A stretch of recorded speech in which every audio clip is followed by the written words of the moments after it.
మాధురి గారు పొలిటికల్‌గా దువ్వాడ శ్రీను గారిని ఫైర్ బ్రాండ్ అని అందరూ అంటుంటారు. బట్ మీరెప్పుడైతే బయటకి ఎక్కువగా పరిచయమయ్యారో, ఎక్స్‌పోజ్ అయ్యారో, మీరు పాలిటిక్స్‌లో యాక్టివ్‌గా ఉన్న తర్వాత మీరు ఒక ఫైర్ బ్రాండ్‌గా జనాలందరూ జూస్తున్నారు. లేడీ ఫైర్ బ్రాండ్ అంటున్నారు. 2 ఫైర్ బ్రాండ్‌లు కలిసాయి ఇప్పుడు. విస్ఫోటనం అదే డబుల్ ఫైర్. కాబట్టి ముందు ముందు డబుల్ టెక్కలిలో బ్యారల్ ఏం జరగబోతుంది? 2 ఫైర్ బ్రాండ్‌లు కలిసి. అదే డబుల్ ఫైర్. పుష్ప 2 లాగా వైల్డ్ ఫైర్ ఫైర్. కాదు, వైల్డ్ ఫైర్.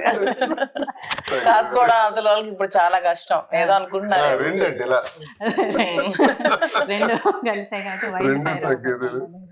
సో, మీ టార్గెట్ వచ్చి ఆయన ఎమ్మెల్యేగా చూడాలి అనేది. దాని దిశగానే టెక్కలి ప్రజల్ని అందరిని కూడా మేల్కొల్పి ఆయన ఎమ్మెల్యేగా గెలిపించుకుంటాను అని చెప్తున్నారు. సో, ఇదంతా కూడా పొలిటికల్‌గా ఇంకా టైం ఉంది కాబట్టి ఏం జరుగుతుంది, ఏంటి అనేది తర్వాత చూద్దాం. బట్ ఇందాక నేనన్నట్టు ఆయన్ని ఒక ఫైర్ బ్రాండ్‌గా కాదు. అంతకుముందే సరే తెలిసినోళ్ళో, తెలియనోళ్ళో, తెలిసి తెలియనోళ్ళో ఏదో కూడా ఆయన ఒక రౌడీగా చూస్తారా యా మీరు? రౌడీ. అదే అన్న. ఏ టైప్ రౌడీ అని? అప్పట్లో బాంబులు కూడా చుట్టేవాళ్ళు నాకు తర్వాత తెలిసింది.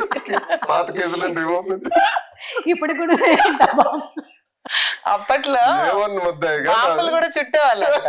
చాలా ఉన్నాయి. నాకు అవే చాలా ఇష్టం అతనిలో. నాకు నాకు అబ్బాయిలంటే అలా రౌడీగా ఫెరోషియస్ గా అలా ఉంటేనే నాకు ఇష్టం. శ్రీనివాస్ గారు నాకు ఆ బాంబుల క్వాలిటీ చోట్ల ఏమన్ ముద్దాయిని బాంబ్ లేదు బ్లాస్టింగ్ లేదు చుట్టడం వచ్చు.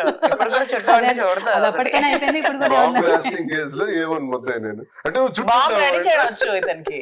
పోన్లేండి ఆయన ఆవిడకి ఇష్టం అనే చెప్తున్నారు కదా, కాబట్టి ఇష్యూ లేదు. కొంచెం ర్యాష్ గా ఉంటాను అప్పట్లో యాక్చువల్ గా ఇప్పుడు- టెక్కల్లో బాంబుల్ శ్రీను అని పిలిచేవాళ్ళంట. దువ్వాడ శ్రీనుకి ఇప్పుడు బాంబుల్ శ్రీను అని ఆ బాంబులు పిలిచేవాళ్ళు. సినిమా దువ్వాడ సినిమా మర్చిపోయారు మర్చిపోయారు చాలా మంది జనాలు. అంతే జనాలు అంతే. ఏది కొత్తగా వస్తుంది కావాలి, పాతది మర్చిపోతారు. ఒకటండి కానీ నా తీరు ఏంటంటే నేనేవాడికి ఖాతరు చేయను. ఆడిని కాదు ఈ ఆడి దగ్గర వెళ్ళి కూర్చొని ఈ లీడర్ దగ్గర వెళ్ళి కూర్చొని నువ్వు లీడర్వి బాగా మాట్లాడి ఇయ్యను. నా లైన్ నాది. నేను మాస్ జనం కోసం వాళ్ళ పాదాలు తెచ్చి నా తల మీద పెట్టుకుంటాను ప్రజలని. అంతగా ప్రజలను ప్రేమిస్తా. ప్రజలతోనే ఉంటా. ప్రజలే నా సర్వస్వం. ప్రజల కోసం పనిచేస్తాను. అది నేను నేర్చుకున్నాను తప్ప ఎవరికి భయపడటం, వీడికి మాట అనకూడదు, లౌక్యం ఉండాలి, ఈ లౌక్యంతో ఇలా మాట్లాడాలి, రూలింగ్లో ఒకలా ఉండాలి, అపోజిషన్లో ఒకలా ఉండాలి, అవి ఏమీ లేవు. నాకు అవి ఏమీ ఉండవు. దమ్ముంటే కూటమి ప్రభుత్వానికి నా మీద ఎన్ని కేసులు పెడతారో పెట్టుకోమనండి, అరెస్ట్ చేసుకుంటారో చేసుకోమనండి. దమ్ముంటే ఏం తప్పు చేశానో అధికారం వాళ్ళ చేతుల్లో ఉంది కాబట్టి ప్రూవ్ చేయమనండి. అపోజిషన్లో ఇలా మాట్లాడేవాడు ఎవడైనా ఉన్నాడా అని కూడా నేను అడుగుతున్నాను. ఇది నా కెపాసిటీ. అంటే నా నిజాయితీయే నా కెపాసిటీ.